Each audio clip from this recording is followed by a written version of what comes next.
Hey everyone, welcome to All About the Joy, the private lounge. I'm here with Mario. How you doing, Mario? I am doing okay. You're I'm doing I'm okay. I'm doing okay. I'm on the struggle. As I tell my friends, I'm on the back of the struggle bus with an expired MetroCard, but I'm okay.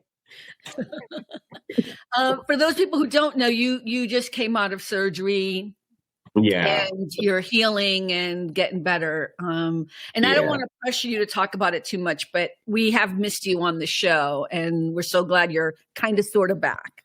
yeah. I got one toe in, one toe out because I don't know how I'm gonna feel from week to week.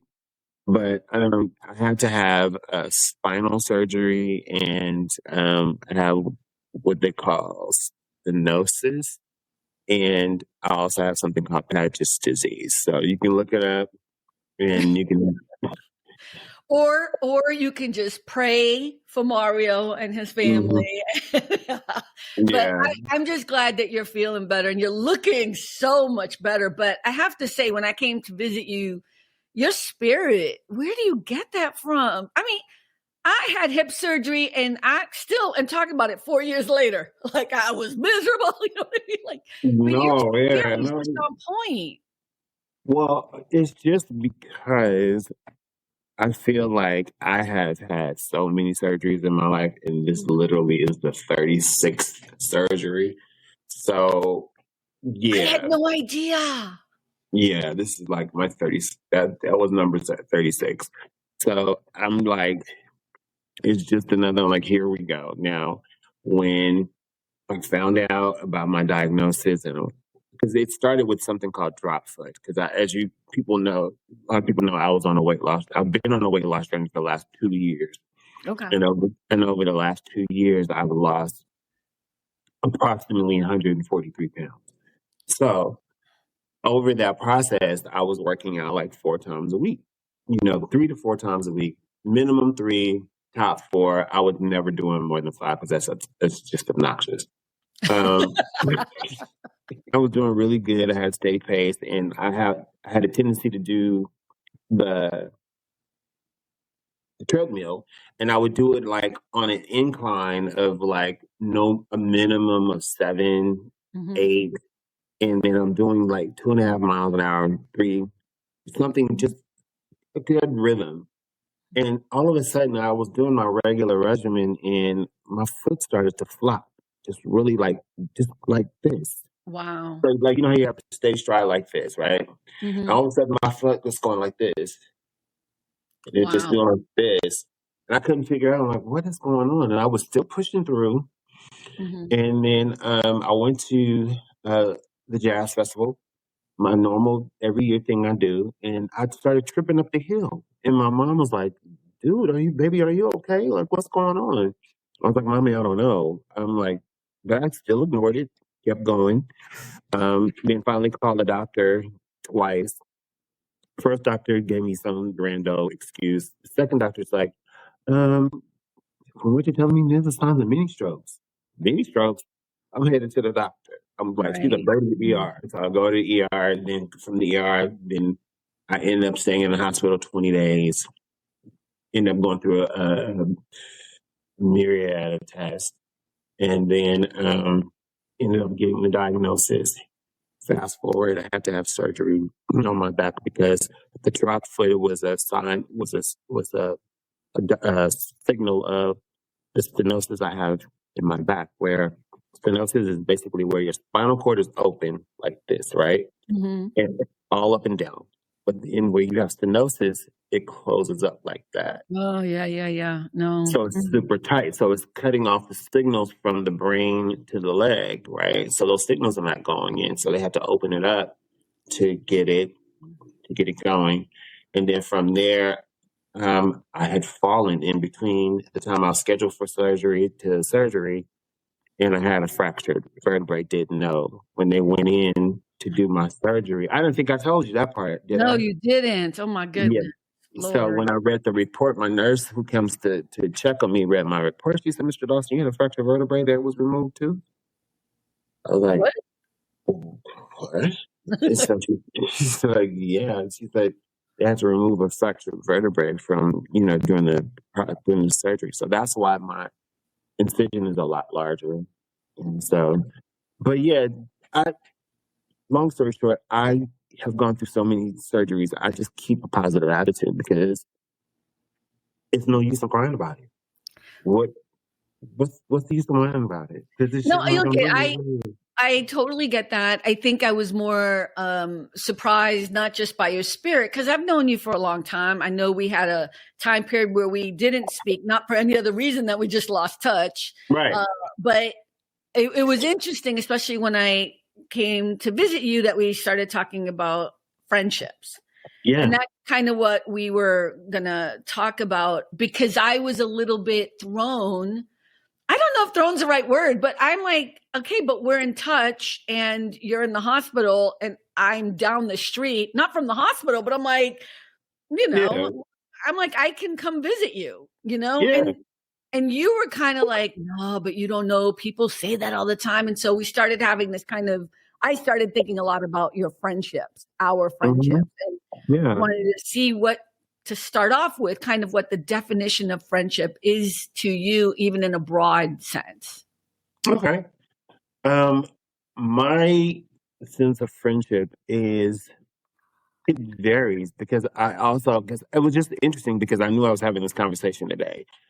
I asked my mom, I said, Mom, what do you see as friendship? And she's like, friendship are those people that you can depend on. Mm-hmm. She said, whether it's 5 minutes, 5 years, or 5 decades, she said, because those people are going to show up for you if you pick up the phone and say, I need you. She says, you don't have to see these people every day. You don't have to talk to these people every day. She said, but your friends are also someone who pours into your cup and doesn't empty your cup.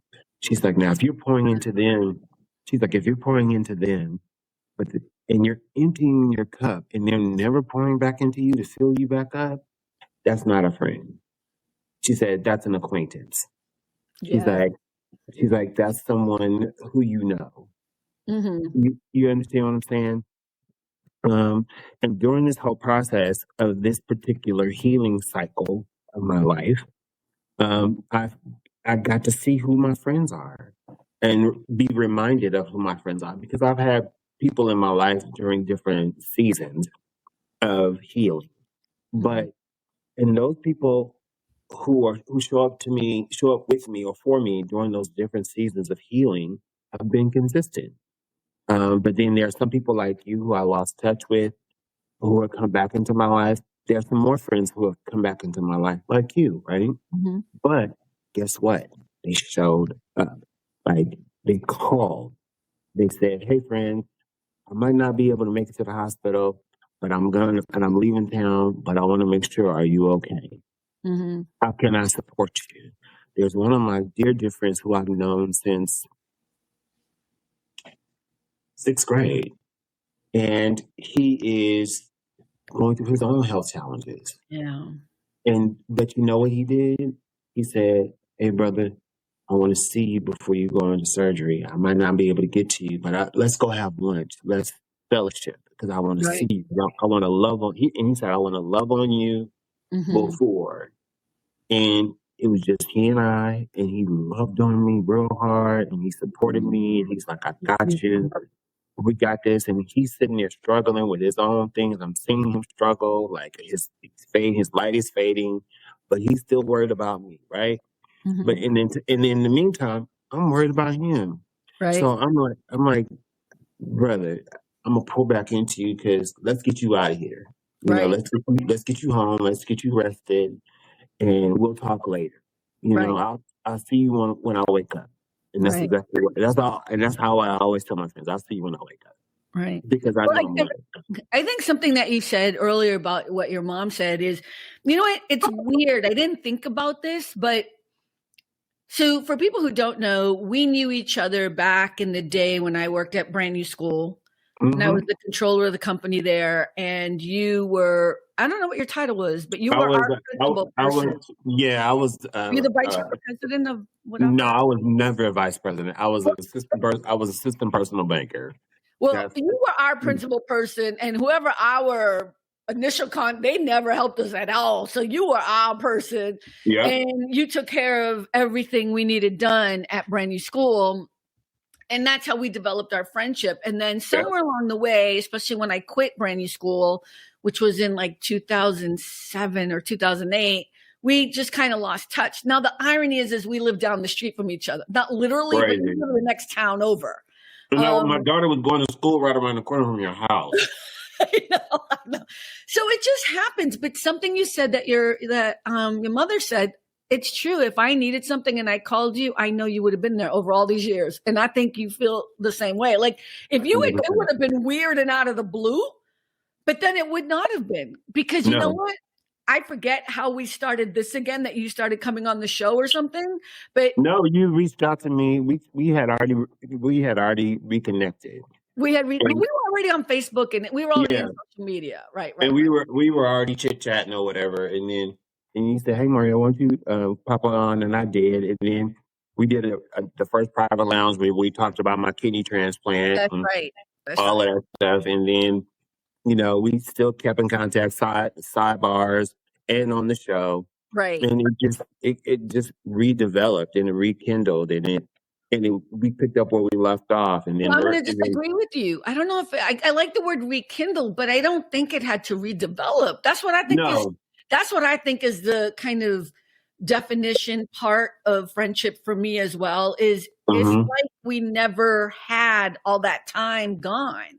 Nope. Between I don't know. Like, yes, we're learning more about each other, and we're becoming a different kind of friendship now, which is so cool, especially because Alma's involved, your wife, and your daughter's now involved as well, Marissa. And so it's kind of now growing in a way that it hadn't, because we had that stagnation.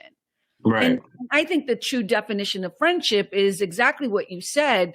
And time is not as much of a big factor.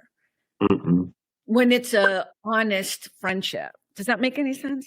Yes, it makes perfect sense. As long as something is sincere and you're coming from a sincere place, no time, it doesn't matter how much time has passed, because there are people in my life, even relatives who I see like as friends, who come back into my life and it's like no time is left. So you just pick right back up. The laughter continues. The laughter it's like we just rib each other. It's just, it's family, it's fun, it's love. And when love knows no time. Love knows no boundaries. Love knows, it is.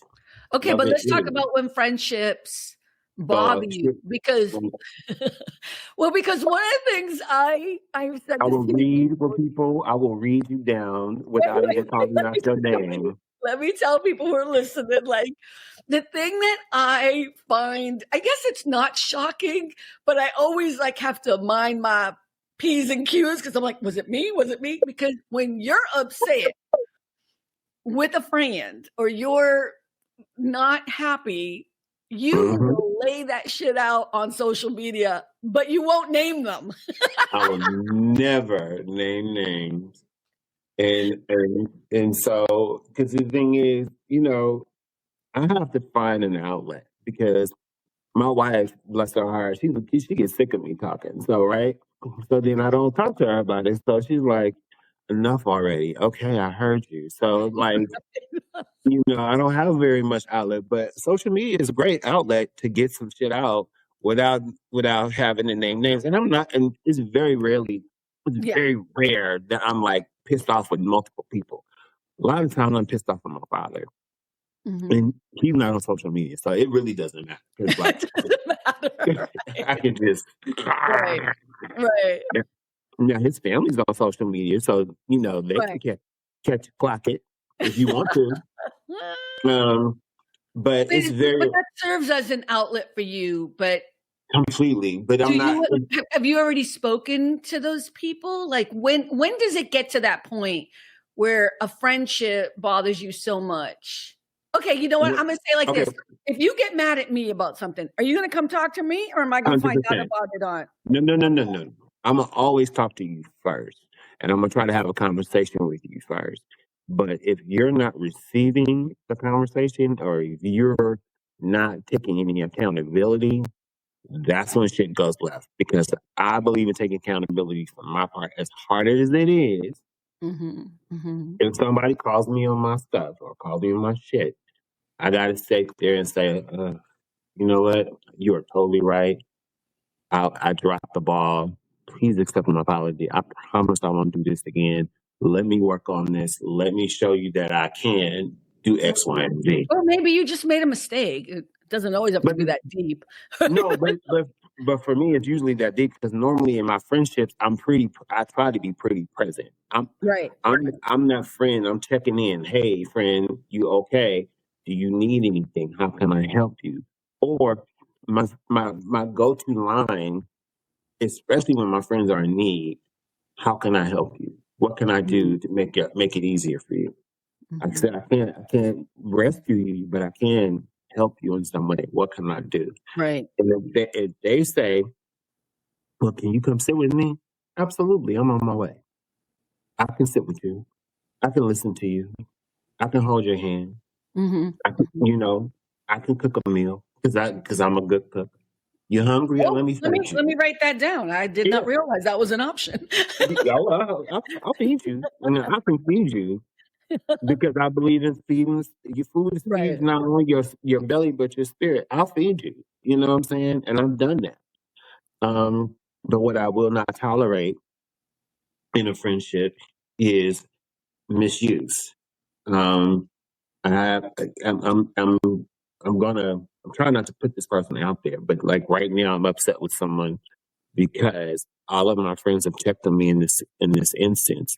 But when I poured into this person and I emptied my cup on this person, and you can't even pick up the phone to say, Mm-hmm. "Are you okay?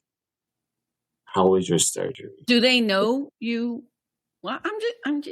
No. Okay. No, you can answer. You can answer. They absolutely knew what this situation was. Mm. And so I asked a mutual friend, I was like, hey, are so and so and I beefing? And and I didn't know. Because see, that's the other question, because sometimes people are upset with you and you And have they don't no tell clue. you. Right. They have no clue. But they'll tell somebody else, oh, Mario pissed me off. Because my tongue is very sharp and sometimes I can come off a little. I don't know what you're talking about because I'm so the opposite.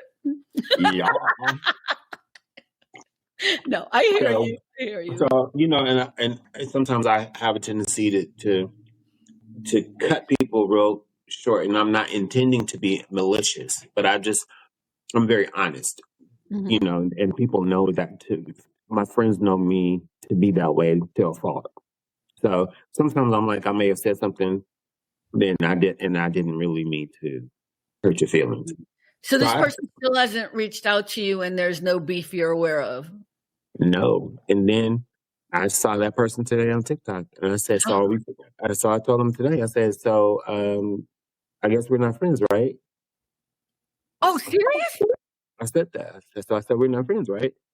And so the person responded, no, we're absolutely friends. So that was your cue to say, well, what would you ask me that? Yeah. What is that about? That's And then, weird. and then they didn't respond to anything else. So I was like, okay, cool. But I'm not trying to play games. Wait. So cool. Like you're done? That's it for you? No. I just know where to put you. Like after having that conversation with my mom, I'm not going to cut you off. But what I am going to do is put you in the category where you deserve to be. So we're not friends. You say we're friends, but no, we're really kind of associates. And we're Okay. So going on that, because that's one of my questions, right? Is mm-hmm, when there's a value shift mm-hmm, in your relationships, does that mm-hmm. make it easier to cut off people? And I'll give you a great example. For Sure. me, and this is not to make this political, this is to give you an example, but people who are still supporting Trump, I'm out. Mm-hmm, I'm out. I just can't even mm-hmm, fathom it anymore. Like mm-hmm. it's a value shift, you Right. know? I've had other value shifts that have been interesting, like someone talking about, Black women this, Black women that. And I'm like, oh, I'm so sorry. Who do you think you're talking to, number one? And Right. number two, back the fuck up. You know what I mean? Like, Sue. Because your last name is Suarez. But this is a person who is trying to blame Black women for why Kamala Harris didn't win, because it was only 92. They were trying to make a stupid point. Well, it was only 92% women, Black women, and only 76. Why didn't they all come out like for Obama? I was like, yeah. So you can see, I was like, you know what? You're cut off. You're done. We're out. We're not having this conversation. Yeah. And that's not what is happening here. But I don't want to go off on that tangent. I want to ask you, when value shifts happen, what does that do for you and your relationships? Can they sustain it? I have a tendency to slowly back away. Mm-hmm. I have a tendency to, I'm not going to cut you off at the knees, because I'm going to ease away. So next thing you know, you're not hearing from me. Next thing you know, it's been a couple of weeks. Next thing you know, it's been a couple of months. Right. And if I haven't after about 6 months and you haven't talked to me and I've blocked you on social media, I think you got it. Yeah. But I'm not. So that's where you and I are opposite. I'm gonna tell you. No, because you know what? Because see, the thing for me, I can be confrontational, but it's exhausting. So therefore, I'm like, I don't need all of that. I can just look. But then there have been friendships where both parties have decided to say, you know what? I don't think we're friends. I think we need to just be done with each other. I wish you well. I don't wish you no ill. May God bless you on your journey in this life and the next. And no harm, no foul. And I can be done like that too. I've had friendships be done like that. I think there were friendships that just recently I have an ex-friend that I thought about him the other day because it was his birthday. And normally I would have sent him a text or whatever. And he got me so angry. And it's kind of one of those that I hung up the phone on him. I told him we no longer friends. We were never friends. Like, I had one of those fights with him. And, to me, it matters. Like, if I gave you a copy of my book when it first came out, hand wrote you a note and handed it to you, and I know you are a voracious reader, because every time I talk to you, you talk about the latest thing you read. And we're like, what? I wrote my book in 2018, so I gave it to him probably in 2019. And we in 2020, I had to look at the calendar to make sure. Okay, and we in 2025. Well, the breakup of our friendship ended in 2024. You've never been supportive of me. So that means you didn't have the value to him. Yeah. So and the thing is your anger because he didn't have the value, or because you invested the time? Are you more angry at him, so then I think sometimes that's where our anger is displaced, and I think we get pissed off with ourselves, and I think that's where our anger really gets going, because I'm like, why the fuck did I spend so much time for sure in investing in this person? And then that's where you get pissed off, and then we kind of recycle that stuff in our heads, and then that's for us to get out of. Because that means we're giving that person too much power. We've empowered them, believe it or not. So when we stop caring and we don't value, we stop giving that value, then we deflate the power that we've given that person, and we've also given ourselves room for peace and for other things and for other people to come in. I mean, I think that's the beauty of cutting people out of your life. And no, you're absolutely right. I was more upset that I had wasted, because this person, I helped them learn. It doesn't even matter. Yes, I gave much more, because I believe in reciprocity. How do you say reciprocity? Yes, I can't say that word because of my stutter, but yes. I believe in that. And you're kind of calling it the same thing when you're saying pouring into each other, whatever. Yeah. And and I don't believe there's a time period. It's not like, okay, well, I gave you an hour of time, Mario. You need to give me. No, it's like sometimes we need more. Sometimes we don't need anything. And sometimes nobody needs nothing and we're just chilling. You know what I mean? Like That's it. there And that's is the no best part. equation. And the Yeah. way I see it is at some point when I'm asking you, I'm now basically asking you as my friend to help me with this. And your answer isn't, Carmen, I cannot, I'm unable to, or I wish I could, or I support you, but I can't. It's just complete ignorance and silence. You're not a friend. No. There's no value there. And you're right. I was mad at myself, but I also had to knock him out. I don't mean physically, I mean knock him out of my life in order to just be like settled, you know? Yeah. But that's why this came up too, is because I was like, I really want to talk about this in depth with somebody who understands friendship so much. 100%. So have you ever ended a friendship that still haunts you today? No.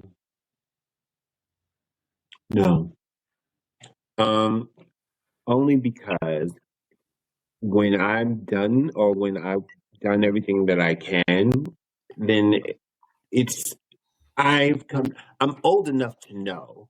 Now, a younger Mario probably would have said, oh, yeah, I wish this, but no. I'm old enough to know that when something has run its course, it's run its course. Oh, man. The oil has run out the engine. It is burnt to the ground. It is done. And I'm gonna walk away and keep on trucking. And I'm gonna leave that little empty, burnt up engine on the curb where it's at. You know what? I thought you were going to say something else, but you just helped heal me a little bit. I had a friend named Todd who I went to college with.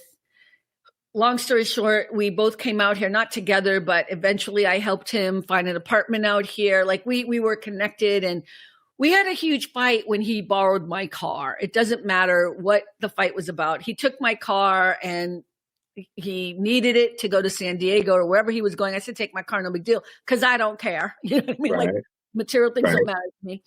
But he took my car, it got into some situation and he didn't handle it well and got into a big fight on the phone. He came back and he like left my cars, he parked it, but he left my keys like on the door. Didn't even wait to have a conversation about it, didn't whatever. And we never talked again. Like he wouldn't answer my phone calls and he wouldn't take my calls. He was upset that I yelled at him on the phone about what he did to the car to get it fixed or whatever. And I still don't think I was out of line, but I will say this. I found out recently that he died a couple of years ago. Oh, wow. I know. So that's why I was asking the question. Like, I feel bad in that we couldn't fix that situation because it wasn't that it was a small thing. It wasn't about the car. Clearly it wasn't about the car. You know what I mean? And my friend Mia and some other friends who know him have different ideas of why he was so angry with me, but we're not going to go there. But the point is, a part of me was feeling very regretful of that friendship, that I didn't resolve it. You know what I mean? But you just said something is, look, I mean, basically this is what I took from what you just said. You could tell me if I'm wrong, but like you did the best you could. And you had to leave that in the background. And yeah, you leave it there. But okay, I'll give you a better example of why I'm good on people. I was in a long-term relationship way before my wife. And I hope so. My wife knows the story. She gets annoyed when I say it, but it is what it is. It's okay. I was in a relationship with someone. The relationship had ended, but she ended up dating one of my best friends. Oh. Like, so, okay. So they end up going off into the sunset, but I have always had the sneaking suspicion that they were cheating, they were creeping while we were together. Oh. Now that might not be the case. There was some misunderstandings along the way. There was all of these things. But when we broke up, she proceeded to call my house asking for him because he was staying with me at the time, which I thought was a good person. Okay. Very disrespectful. Very disrespectful. So I had to let her know, hey, you can't call this MSN house no more. So I told him, I said, look, if she's calling you, you need to have that conversation somewhere else. You can't have this conversation in my house. Rude from both of them. Both of them. So he left. He moved out. Great. Cool. Then he brings back her stuff to me, right? And so then from there, it goes into, I find out, fast forward, they're dating. Fast forward, they get married. Fast forward, they have children. Fast forward, he's dead now. And when a mutual friend called to tell me that he had passed, I didn't feel anything. And that was like, wow. And so when I didn't feel anything, that kind of let me know I was kind of over both of them. And it's like, you know what? I don't wish. And here's the thing. I don't wish anyone death because I've had a hard life. I've had a very, very hard life. So I don't wish people death. But I do believe in karma. And I do believe in how you get them is how you lose them. And I do believe in, you know what I'm saying? I get it. I totally get it. But I was like, wow, that's some hard karma for yourself because now you're miserable again because that person made me miserable. Right. At the end. And see, it doesn't mean your misery doesn't always come right away. Right. And misery can come later on. But that's another friendship I don't regret losing. Right. I was hurt in the beginning. Right. About it. But the thing is, I realized it was never my friend. And then there were signs that this person wasn't my friend before he started dating my ex. Before that, see, there was a time where we had gone to Catalina Island, for example, and it was a group of us that went. We were young. We were supposed to spend New Year's Eve over there. Note to self. Yeah, don't. Catalina Island is boring. Right, exactly. Like, it is dead. I mean, everyone should come to California and visit there if you need to, but no, but don't go for New Year's Eve. No, I thought it was gonna be jumping. It was it was like wow. Anyway, okay. That's what you regret now. regret. One regret. So anyway, we come back and we're all broke and short of money. But he left me and my friend Rebecca there. But he took him and his friends back home. He called his mom. His mom came and got them, and he said, "Oh, I don't have enough room for y'all, so I'll see y'all later." Wow! And left me stranded in Long Beach. So that was him. That was him? The same person. So you kind of mad at yourself. That was why you were bringing that up. Like when we're mad at ourselves for wasting time. For wasting the time. And see, and that was that's one of those instances where you didn't see the sign right the first time. And then you came back around to me and asked me for another favor, and I let you back in. So that's one of those things like where you beat yourself up and you get mad at yourself. But then I'm resolved because I dodged a bullet, number one. Number two, I have the best friends who show me what true friendship is. That's right. 3, I have an amazing wife who loves me deep, and you know how deep Alma loves me. Yes, she does. So those are the lessons I got from that. So you know what? For those lessons, I say thank you. That's right. You understand what I'm saying? As long as you get the lesson from what, and I just had this conversation with Amila, my niece. I said, as long as you get the lessons from the stuff that you did wrong, or the lessons from someone doing you wrong, and you don't repeat it, then you're learning. You're growing. You still win. Still a win. Yeah. So do you think some friendships are supposed to be seasonal? Or lifelong? Or is every friendship supposed to be a lifelong relationship? No. And that goes back to that saying: are some friendships are for a season, a reason, or a lifetime. Yeah. Oh, I like the reason one. Wait, that's a good one. Why did I miss that? Now, I always think this is Tyler Perry, and I think you were the one who's like, that's not Tyler Perry. That's not Tyler Perry. He just gave a different analogy of the roots Oh, between the okay. leaves. He's Okay. like, if some people are the roots, some people are the trees, and some people are the leaves, and some people are the branches. Okay. Well, let's Listen, leave. oh, Poor Tyler listen. Perry. Okay, wait. So friendships for a reason. I like that. Yeah, Why is some friendship people, for a reason? some people come into your life for a reason, a season, or a lifetime. Some people are just angels that come into your life just for a short season, just for a reason to help you learn something, and then you move on, and they move on, and they transit, they do something. So maybe that could be the Todd thing. Yeah, yeah. I don't know if he taught me anything. No, I don't know. But there and there are he's people. a season. He would be a season. He would be a season. And like there was some friends who were in my life in high school that came back into my life later on, and their time they served their purpose, and they were just a season. They just were supposed to be in my life for a season, and we were no longer friends, but they were great friends for that time period and for that season, right? Mm-hmm. But then there are my people who are lifetimers, like Sheila Brunson is a lifetimer. Corey James, Christopher Anderson. These are people who are lifetimers. Like we've been friends for 40 plus years, and Christopher is another. This is the friend I told you who came to see me who was not doing well. There was a long time where we lost touch. We completely lost touch. But I was always asking for him through other friends.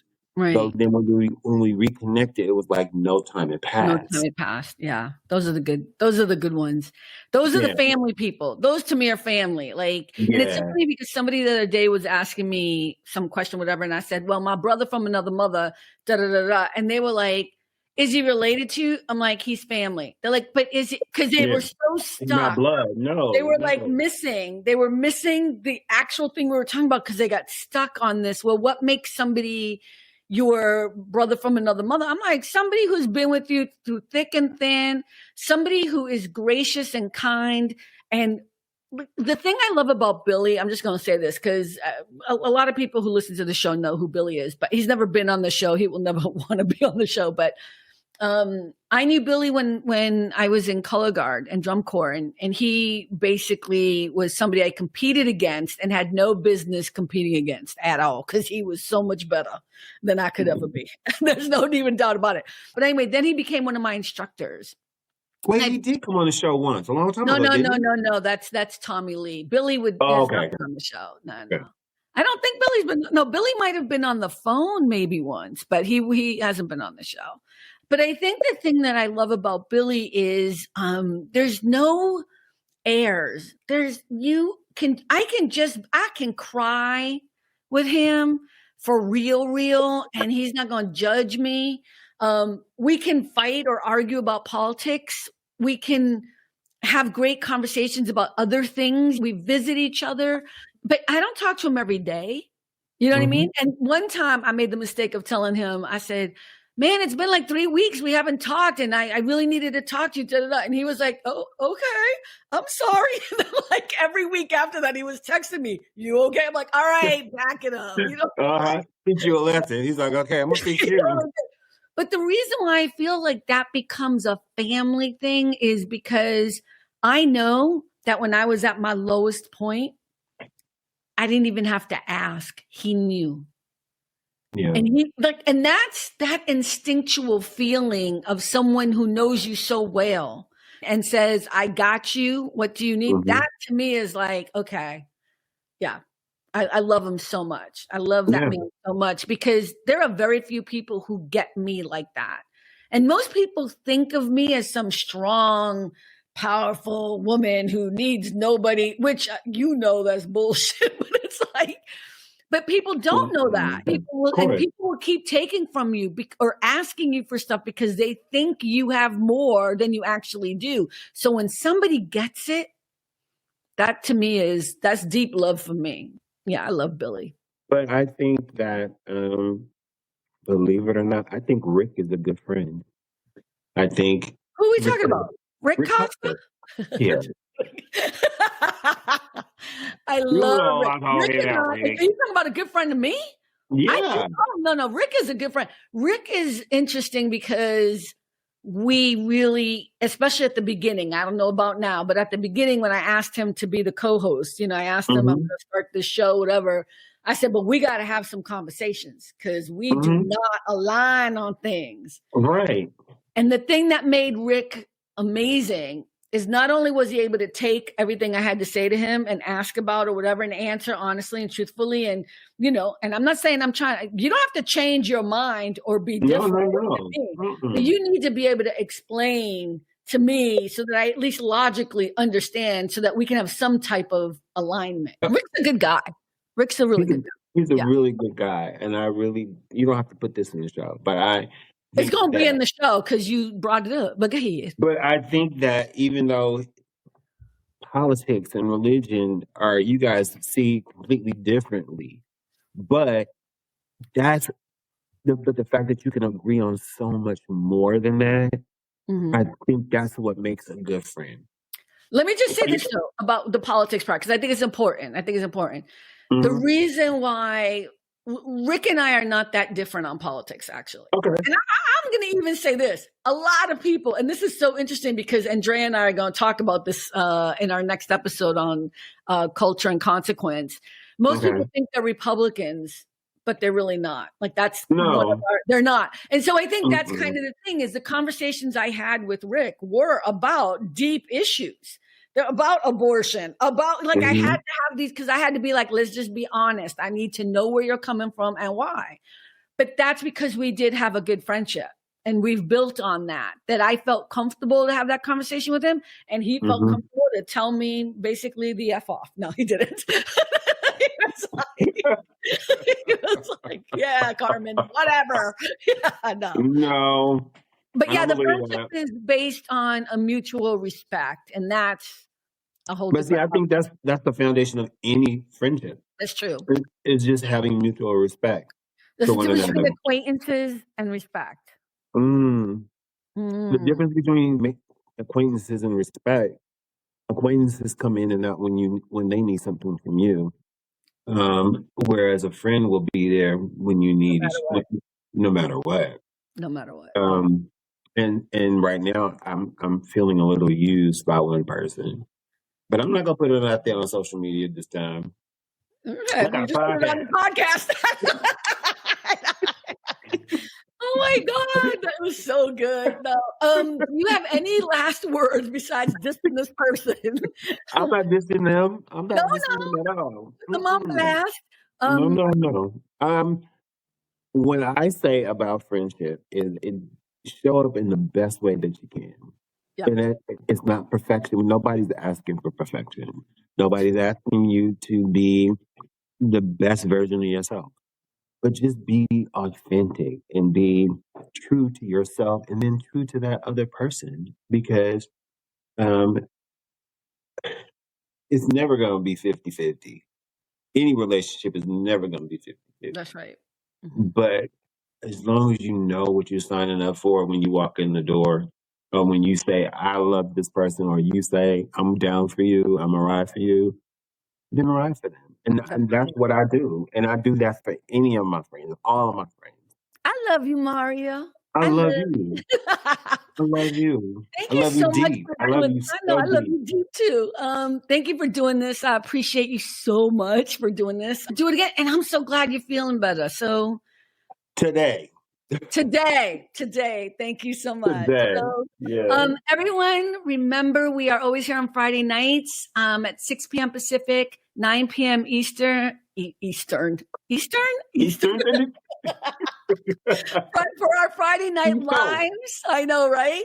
And check out our new show, Culture and Consequence, which lands on Thursday nights. And remember, at the end of the day, it really is all about the joy. Thank you, everyone. Bye guys. Bye. Bye. Thanks for stopping by All About the Joy. Be better and stay beautiful, folks. Have a sweet day.